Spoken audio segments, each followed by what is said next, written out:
Martin Stellar, it's so good to see you again. Likewise. When I met you before, we had what we might call a short coaching session, and I left our conversation with a lot of thoughts. We worked through some very interesting analyses, and we found some interesting directions. But most importantly, the experience itself to me was very instructive. You know, most of the ideas that we discussed.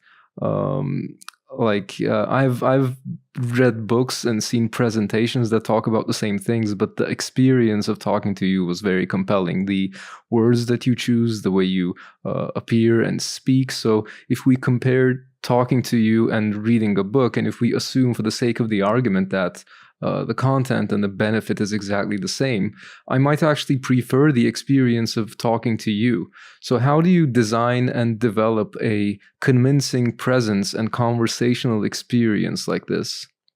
Well, thank you very much for the kind words. It's really nice to hear.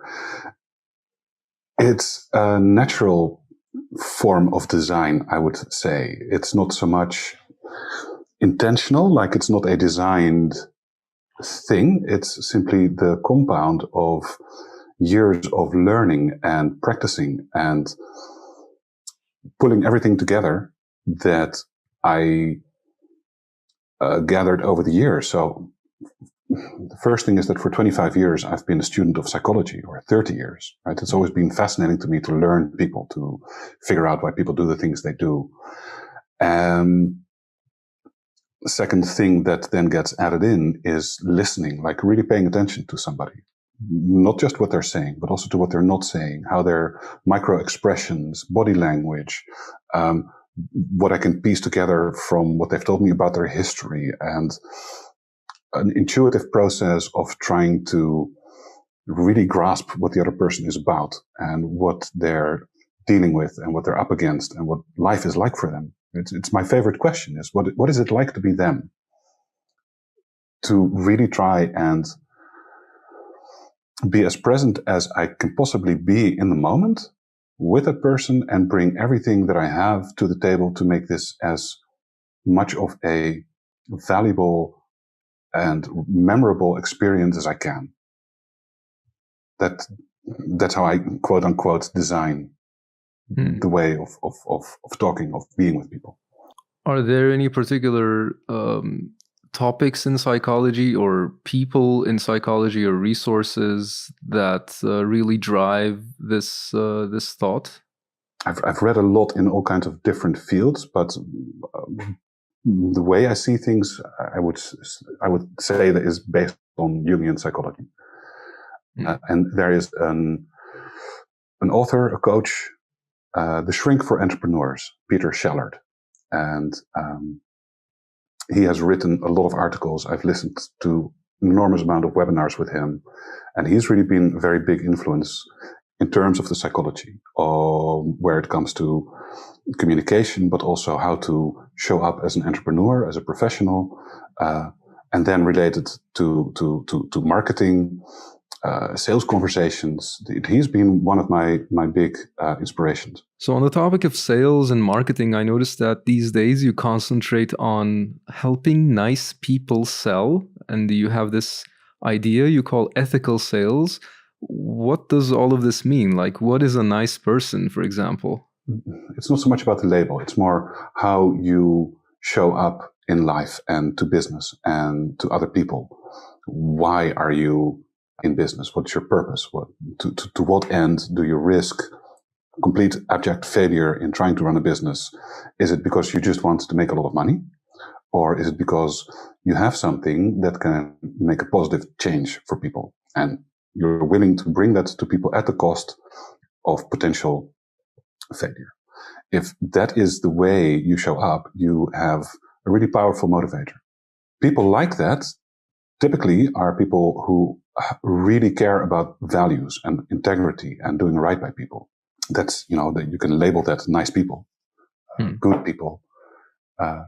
This is the kind of person who typically struggles very much trying to get their work in the hands of other people, because we don't want to violate our values, because we have our moral, ethical compass. And so we don't want to bother people. We don't want to make cold calls. We don't want to have a sales conversation. We don't want to even do any selling. because we just want to help and serve. This is very much how I started.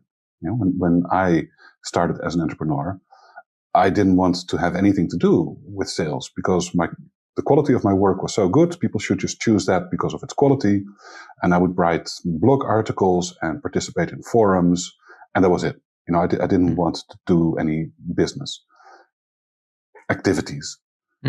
This caused me to fail at my first company. It was a bankruptcy because I refused to get over myself.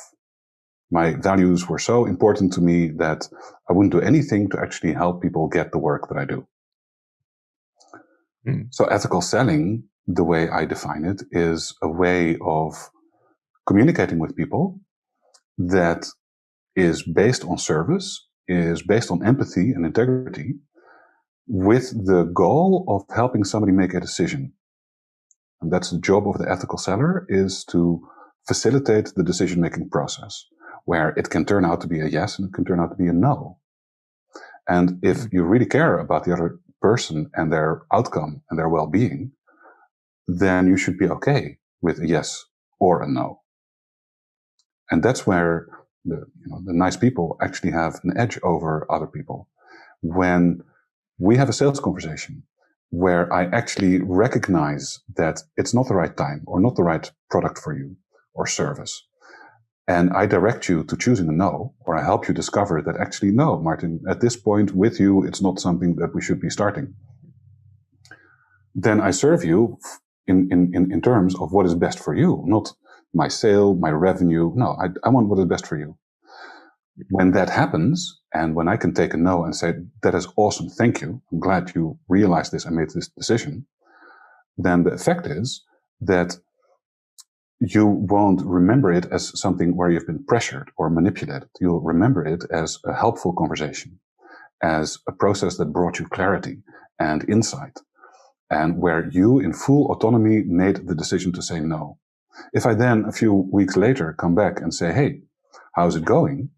If I follow up, if I check in, if I, whatever next step there is, you will be much more welcoming, much more open, because, hey, you were treated with respect, you felt good talking to me, and you left the conversation with the feeling of, yeah, I'll talk to you again. And then selling becomes something very natural. It becomes a trust-based, friendship-based process of discovery and generating insight and clarity that puts you in control, makes you the authority in the entire process. I'm here to have a leadership role to steward over the quality of the conversation, but in the end, it's you, the boss. You make the decision. It actually reminds me a lot of the kinds of things that we talk about in design when we talk about human-centered design or design thinking, which are things based very much on understanding the other person, understanding the customer, and then actually building the product, then figuring out the product decisions to serve that person. And it's very much predicated on a conversation. It's you have to get together with your users, you have to have conversations, interviews, anthropological studies to understand exactly what will serve these people. So that's the heart of a lot of design that is done today. And I actually, so when I looked up your process of ethical sales, it seems to be predicated on a conversation, as you said, between the customer and the salesperson. So one of the things that you said in another interview, if I'm not mistaken, was if you want to be interesting to people, be interested in them, which reminds me of Dale Carnegie in How to Win Friends and Influence People. It's an amazing book that I recommend to anyone. But we'll talk about books in a minute. So if we stay on the topic of design and of conversation, so I mean, this is a design podcast. And in design, sales is very obviously relevant in two places. First of all, you need to find employment. So you have to either sell your work to clients or you need to sell your work to a company to get on their staff. but many designers also create things that sell at scale. The purpose of most design work today is to sell something using a visual language. And I know that you've been a copywriter also. You have an expertise in that domain.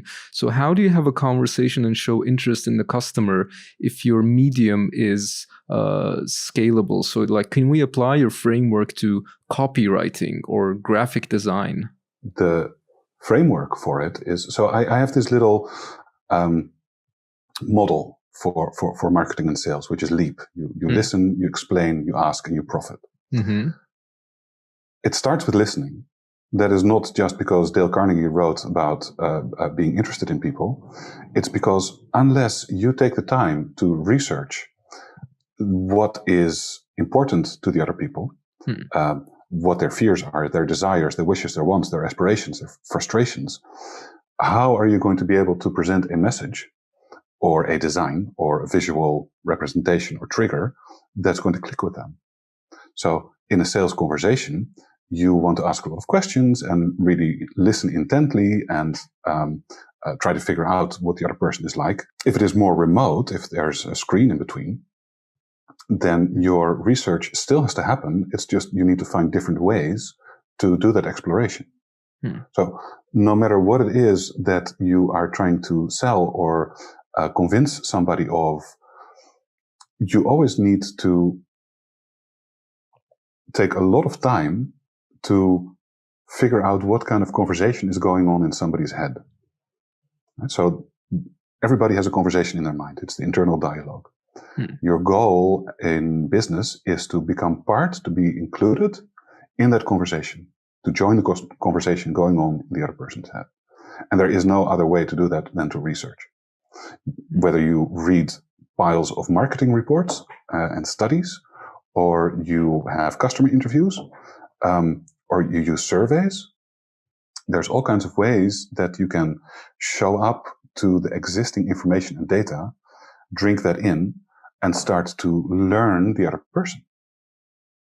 And this is the major mistake that I see people make. And it goes for copywriters, designers, coaches, consultants. Nearly everybody assumes that what they think the other person needs is actually what that person wants. But then you're operating and thinking and communicating from inside your own bubble. And some people will say yes, and they will pay you, or they will click or download. But a lot of people will feel that it's not really for me. And then you lose them.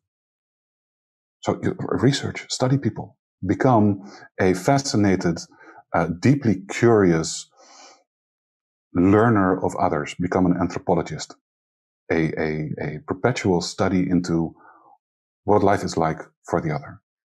And that's the only way. Yeah, it's really interesting you say that. One of my favorite books for designers is a book called The 10 Faces of Innovation, written by Tom Kelly, who is a partner at one of the most successful design companies in the world. And he describes the roles or competences, or let's say the jobs that you need to have in a team if you want to do successful design and innovation projects. I think the first one is the anthropologist. It always begins with understanding the kinds of people that you design for. And I've actually, when I studied your framework, the LEAP framework, resonated with me a lot, because I realized that in the recent years, I have been applying this in various conversations when I go into, let's say, a job interview or a talk with prospective collaborators. I rarely go in there and I'm have pre-decided that we are a good fit and I really want this job and or I really want this project. It's always like I go there for the purpose of figuring out if it is a fit or if it is not. And most of the time, in fact, it is not. But there's also another dimension where you can take this and like circle back and treat every sales conversation like a job interview, where as a salesperson, I guess you can ask yourself, am I willing to continue my relationship with this person? because it's not over in that moment. Like if it's just over and if you make the sale and if you leave, then you can use whatever tactics or whatever approach you want, and as long as you win, you win. But if you treat it as a continuous game, if you treat it as a repetitive positive sum game, then it changes. The quality of engagements that you go into increase at that point. And on the topic of jobs, you seem to have led an extremely creative life. You know, when I looked at your resume, it seems like you've reinvented yourself many times. Looking back, I mean, you've been a monk living in a monastery for 12 years. You have ran a bespoke tailoring company for people in our audience who are not familiar with the term. This is a shop where you produce formal clothing like suits and blazers and so on, which are handmade. They are handmade from scratch for the customer. So this is a luxury craft service. Then you took up copywriting, and currently you serve as a sales and marketing coach. I have also read that you are an illustrator and that you're a singer, and I've heard that you had a period focusing on art marketing. This is a very rich life, you know, like so many enviable creative experiences. You know, most of us stick to one profession for all of our lives. It's uncommon to lead a life like yours. What do you find the most rewarding in reinventing yourself multiple times? And is there anything that you feel you might be missing out on? Ooh. Well, you know, you call it reinventing myself. From where I stand, it's like I just have trouble figuring out what to do with myself. You know, I experiment and I learn and I try to figure out how this thing called life works and where I can thrive most and serve most and where there's new things to learn that create new opportunities or relationships or possibilities. So it's just the consequence of being insatiably curious, having a passion for learning, for experimenting, and letting life kind of guide me. And so, yeah, then I end up making choices that may or not be wise choices, but they then bring me experiences and results and growth. And then that leads into something else. And yeah, it is a very, very beautiful experience, but it is also frustrating because what it comes down to is that I have trouble focusing. Right? I can fall in love with something new in the space of an hour, and then that becomes my main thing for months. Like a few years ago, I always thought that I can't draw. I can't draw a stick figure to save my life, was my saying. These days, I make illustrations, and what do I draw? Stick figures. It just happened, right? It showed up. I figured I need to illustrate this presentation. I don't want to go and look on stock websites. I'll just draw a couple of things myself. How difficult can it be? And then people started helping me and giving me advice, and it became a thing, and it became fascinating. Then my coach said, "Hey, listen, you should draw portraits. You should copy an artist every day for 3 weeks straight." Because he saw something in me that needed to come out and develop. And so for 3 weeks, I spent the entire day working with charcoal, copying portraits made by other artists, just as an experience, an experiment to see what would happen. And what happened is that I made some portraits, some drawings that really shocked me. Like they looked alive. And I had never thought that I was able to draw anything beyond a stick figure. I didn't even think that that is something I could draw. And this just to illustrate that, you know, I have a business to run. I don't have time to spend 3 weeks just from one day to the next to go. But that's what I did because I fell in love with it. And that's what always keeps happening. I find an idea, it becomes interesting. I convince myself it's the right idea. And then I go into it full on. Like with the tailoring business, everybody was telling me, be careful because you don't have the experience. And I thought, well, I make really, really good suits, so I should be able to do this and make it a success. And I just jumped into it. Yeah, well, if you then 3 years later are completely bankrupt, you need to do something. And I had always done translations in the monastery, so I had a linguistic ability. I used to write, so I thought I'll just go and write some articles and cash flow so that I can figure out what to do next. Then I was asked, can you do a sales copy? Well, now we're talking 3-4 years as an entrepreneur. I'd learned a lot about marketing and sales, so I took that job and they were very happy. And then sales copy became a thing. Then I realized I'm selling people a tool, and most people who buy it don't know how to use that tool because they drive the wrong traffic at it, or it's on a page that is never going to convert.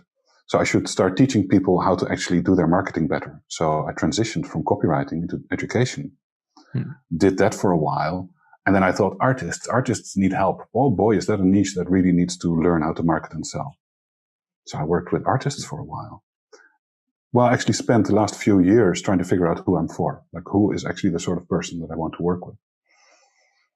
So it's just this natural progression from one event and one experience to the next. And I try to listen to life and just go along with what seems to make most sense. And try to not be blinded too much by my falling in love with things, which is difficult. I mean, every single item on your resume is fascinating to me for very sincere and personal reasons. I'd like to go through some of them, if you don't mind. First, the monastery. I haven't really spoken or written about this too much so far, but I have been maintaining a meditation and yoga practice for the last 10 years. I started when I was a grad student. I would take breaks from the research and sit in the garden outside of our lab, and I would read these books by Shunryu Suzuki, Zen Mind, Beginner's Mind, and Ajahn Brahm, who wrote a handbook for meditators. I have even trained as a yoga teacher, but I have never taken the step to immerse myself in an experience that has a long duration, like even for a week. For example, I've never been on a retreat. What drove you to becoming a monk? Did you experience something that led you to that path? No, not so much. When I was in my teens, I had no real spiritual orientation, certainly had no belief or faith. I always considered myself an agnostic. But then I met people who meditated and started to join, and I found it very beneficial. It started to do a lot of good things for me. And I just went on blind faith, like, hey, meditation is good for you. You can sit with us if you like. Okay, I'll give it a try. And so over time, I became more involved. I would go more often, and then I would go and stay the night and help out with the kitchen and the painting and the translations. And then in the end, I would be there almost all week until it made sense to just, move to a different city and live closer. Then around that time, the idea of an actual monastic community started to form. And so I started to live as if I had taken the vows, just, to experiment. And that again gave another deepening of my experience. So it was a very natural next step to end up taking the vows and become an actual monk at some point. But again, it's just listening, seeing where I can grow and benefit most, going along with that. Can we learn more about the particular order or monastery or the teacher that you studied with, and that who's sort of the group that you've joined? Do they have a particular name? Have they published books? Yes, there are many books. I don't typically go into details publicly. I don't know if that is something I should change. It's not uncommon. I mean, when I studied yoga teaching, my teacher himself almost never spoke about his, I guess you could call it, lineage. I mean, he had his reasons, but it's common. I've seen many people. I very recently, the last time I studied with a new teacher, I took breathwork classes, and she actually didn't go into very much detail. So I think it's because, when you become interested in these things, you assimilate, you synthesize so many different sources. Like, it's very rare that even people who become part of a particular order or study with a teacher, you continue to learn from other teachers, other resources, other schools of thought. And I like to say, when it comes to yoga, for example, people ask me, what kind of yoga do you do? And I say, there are as many kinds of yoga in the world as there are teachers.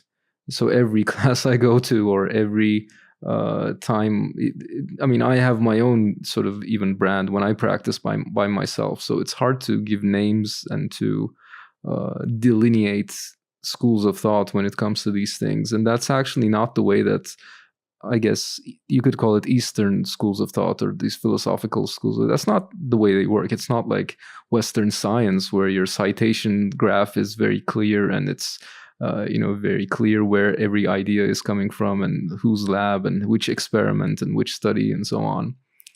Do you still maintain any regular practices that you began as a monk? I meditate in the morning. I spend half an hour in silence, and that's about it. My life changed very dramatically when I left. Yeah. So on the outside, I live a normal life. I go out. I do all the wrong things. On the inside, nothing has changed, right? Because you can take a monk out of a monastery, but you cannot take the monastery out of the monk. So for me, in my experience, everything is just the same. I don't meditate 7 times a day anymore, but I'm still the same kind of person with the same values and mission and desire to serve. All right. So let's get to some of those changes. Like, I think tailoring was the next step that I saw on your resume. And tailoring I find really amazing, because there are so many techniques in tailoring that are not possible to replicate with a machine. Most clothes are produced in factories with machines, and I know this because my father was in the clothing industry. He's retired now mostly, but he used to design and build and manage clothing factories for making suits and shirts and jackets and so on. And the handmade jackets and suits are a different story. There are so many techniques which are applied in these garments, where certain shapes and styles of these garments are not possible to manufacture with machines. They have to be done by hand. How did you become involved in this line of work? Were you the craftsperson, or were you just managing the store? And how did you end up in that line of work? We were starting a monastery, and we needed a uniform dress. And so we designed a shirt and trousers to a jacket, to be our brand. Oh, and somebody needs to make this, because if, monastery isn't a very wealthy organization typically. So we can't go to shops and have this made. Martin, you know how to use a sewing machine. Why don't you go and search for a tailor and learn how to make this? Study just making clothing. And I dutifully went and learned from an old guy in The Hague, in Holland. And he taught me how to make these clothes. And then I thought, actually, my teacher says that I'm, talented, or that I'm good. So why don't I also learn how to make, like suits, like proper business, because then you can sell these. Then I can do work that supports the community. So I started learning that. And again, this is then one of those examples where I fell in love with an idea, even though people were saying, we need your help with the translations. This is a waste of time. We don't want to sell suits. No, believe me, I can do this. This is worth a lot of money. We can, fund our development. So I learned, in addition to our own clothing, how to make, high street handmade wear. And when I left the monastery, the most logical thing to do was to just set up shop and try to make a living. It went really badly. Oh, it was such a disaster. But, I learned from that. It was $150,000 MBA is what I call it. Because that's, my dad died in the year after I left. So I had 150K, and I thought, now I can invest, with money you can make money. But because I didn't know anything about business, and I didn't want to do any marketing and selling, I blew through that money, because I also had no idea about how to deal with money. I just was not a qualified business owner. So it was an abysmal failure. And it was the best school. I mean, you cannot purchase experience like that. It was really tough, and it was a disaster. But Yeah. what I came away with was a schooling that has served me to this day. I don't regret it. I mean, I'd rather have my dad than a bankrupt company behind me. Mm. But this is how life went, and it's been a real growth process throughout. You mentioned marketing and sales, and that sort of as the reason why your business didn't go well. And this is my own private experience, so I'm not sure if it generalizes, but my experience with designers and craftspeople is that uh, it's very easy to be like not be able to deliver the client's expectations, because what you're buying, the sort of the product that you're obviously custom making to the person, doesn't exist at the start. So it's hard to materialize what the client has in their head. That's the main challenge that I'm having when I work with designers. So I spend a lot of time trying to come up with ways for how I can communicate my intentions to designers. And when I teach to upcoming designers, I try to teach them ways of communicating with clients and how to capture and in stages, in increasing fidelity or increasing resolution, to materialize actually the intentions that are incoming as inputs. Was that part of your experience, or is that another dimension that is not? To what degree sort of, will a client know what design is the right design?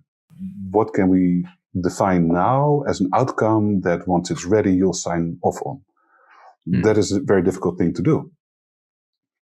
I'm thinking now of the Clients from Hell website. I don't know if you've ever seen it, where feedback comes back and it says, "Can you make it pop more?"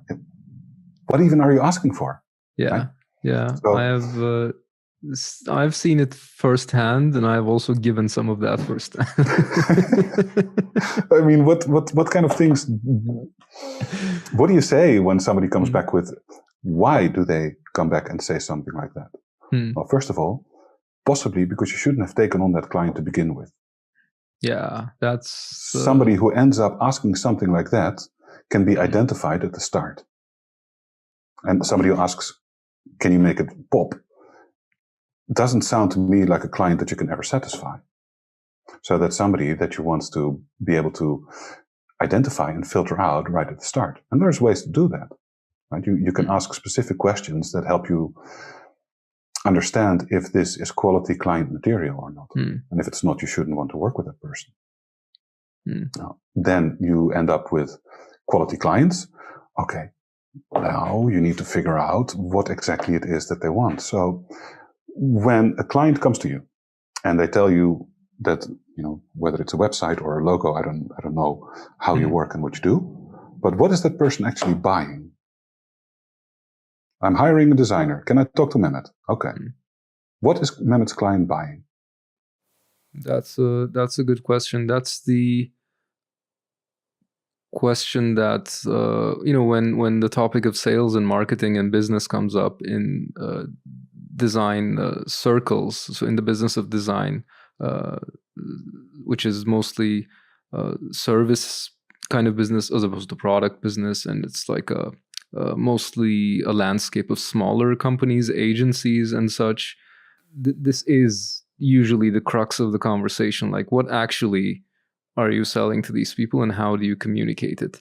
There's a really great kind of master of this topic. His name is Chris Do, and he has this organization called The Future, which provides education. They do business education for designers and on various other topics, which really was a big inspiration behind this project that I'm doing, behind Design Discipline. And he talks about the same things. So how do you figure out what does this person actually want? Because if you don't figure that out, then you can never satisfy this person. You can only satisfy the client if both you and the client are clear on what it is that you're trying to satisfy. Something looking good or popping or something, these are not actionable, these are not detectable criteria. You should ideally boil down to certain criteria, certain goals that you can look at the product, or you can look at the result that the product leads to in a few weeks or in a few months, and you can see in the numbers, in the shapes, in the whatever you're looking at, that yes, it is satisfied, or no, it's not satisfied. So it should be visible in the data somehow. But before you get to see the data, the client needs to say, good, we're done here, I'm signing off on it.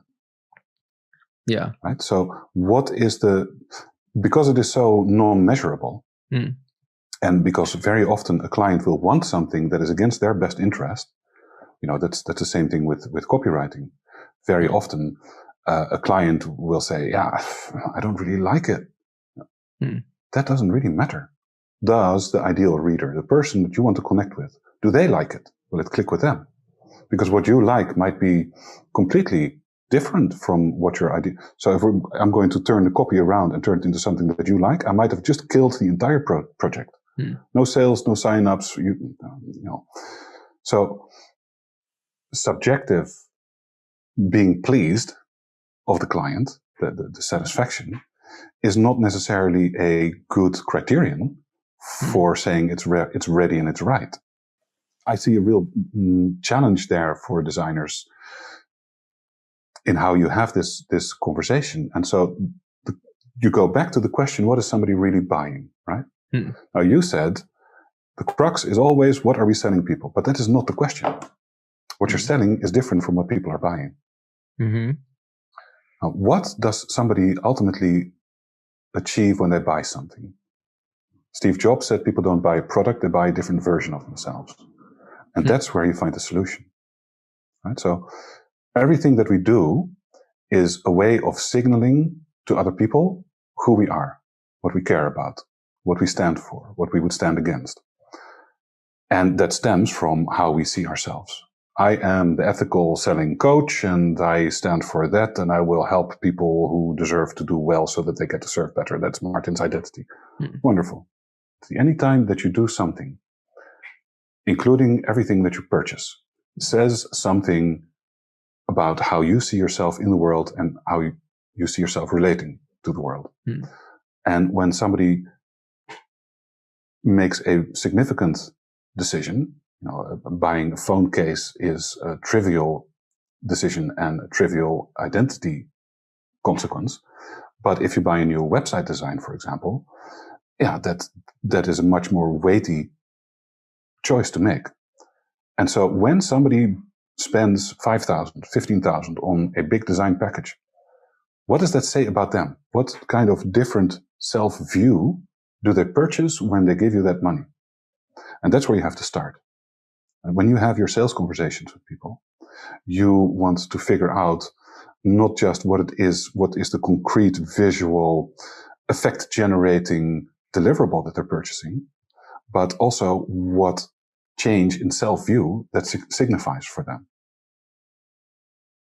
Because once you have that, then figuring out what is required to fulfill that change in self-view that they're looking for, that becomes a much easier job to do.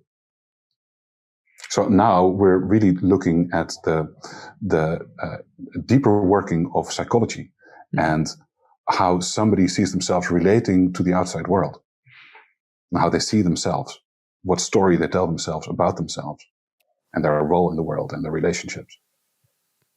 So if we try to put that in a framework, it seems to me like let's take the side of the client or the side of a business owner who might be buying a service, a design, whatever.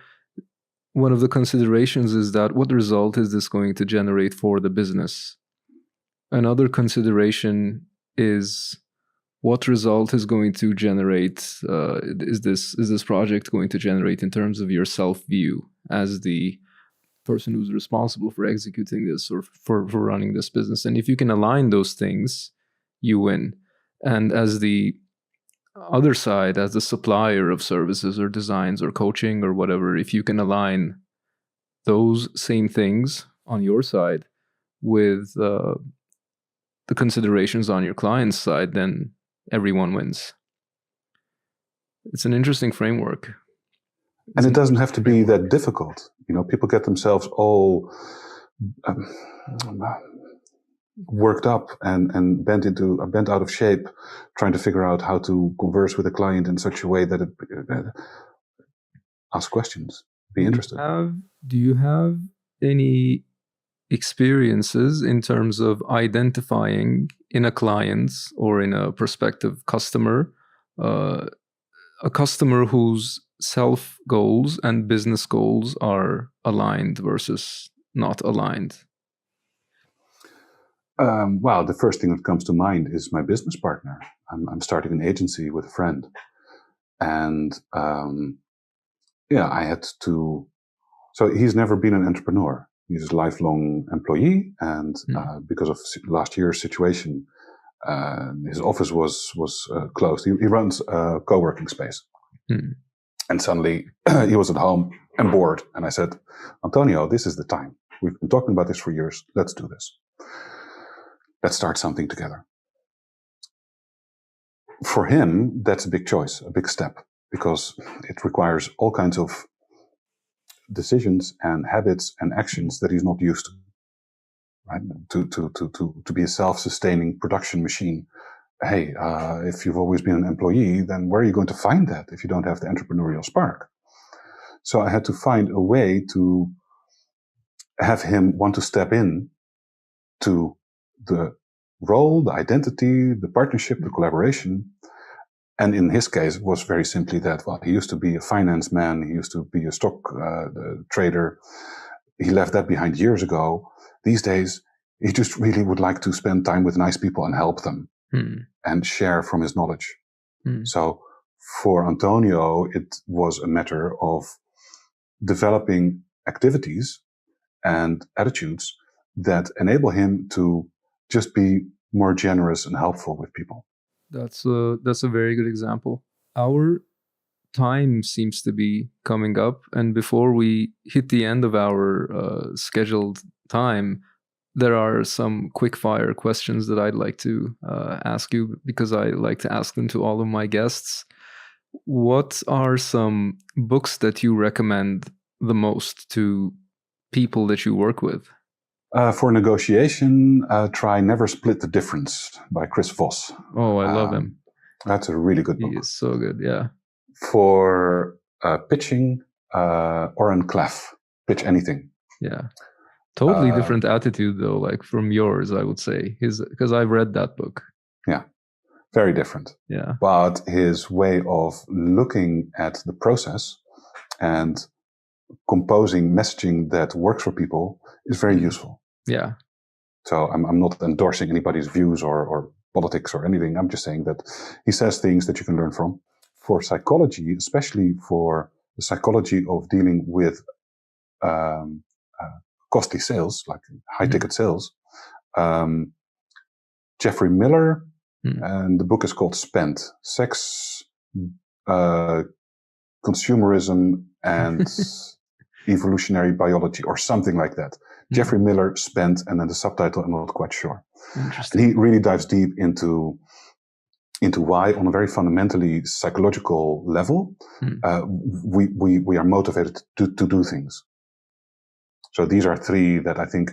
Jay Abraham, Getting Everything You Can Out of All That You've Got. That's a really good book. What places and tools do you spend most of your time with these days? And tools, or perhaps also places, includes software. Well, places, I like to be at the beach with my laptop and just do my work. Where it comes to tools, I use all kinds of things, from Slack to Telegram to Opera browser, which people laugh at me because I should use a modern browser. They say, I like it. Get off my back. I use Thunderbird, which again, apparently is not something you should say, but I like it. So there's nothing really specific. I find whatever tool is easiest to implement for the job to be done at the moment. Do you know what is next for you? Anything that is exciting for you that you're intending to go into in the near future? Well, I'd like to start a podcast. There's a bit of an opportunity cost there, so I don't know if that is something I'll be doing soon. Next is trying to get my agency, our agency, to success. We started with a completely new focus a month ago. We're doing customer interviews right now. We're getting some good feedback and some really valuable insights. So we hope to take that to revenue. I mean, we're just starting out. We've been trying for a year to launch this thing, but we kept trying new things and a lot of experiments. So now it's like, okay, no, we're going to be working with bootstrappers, and that is the kind of person that we want to talk to. So to get that up and running, that's next. That's what we're working on. Where can we find you and your work on the internet? I'm at martinsteller.com. That's also my handle on Twitter, which is basically the only social media that I use. You can send me an email at hello@martinsteller.com. Always happy to meet new people. Those are all of the intelligent things that I believe I have to say. Is there anything that you would like to add, ask, demand, anything I'm missing? Whatever it is that you're trying to achieve and figure out, whether it's in business or in sales, marketing, don't take yourself so seriously. Right? We get all stuck in our heads thinking about how important. This is only your ideas. This is the way you configure your view on the world, and then you make that a big thing that needs to. Then you're taking yourself much more seriously than you need to. Chill out. Just have a conversation with people. A buyer is often just as anxious as you are, because they're going to put pressure on me, and it's going to be so expensive, and then all the decisions that I have to make, and they need help. When you're selling to somebody, you're there to help them. So just have a conversation with people about what is the best decision for you to make at this moment. Yes or no? Excellent. Thank you so much, Martin. This has been an absolute pleasure. I am likewise looking forward to having many more conversations with you. Anytime you want. As you can tell, I love talking. Yeah. Thank you so much. All right. Thank you.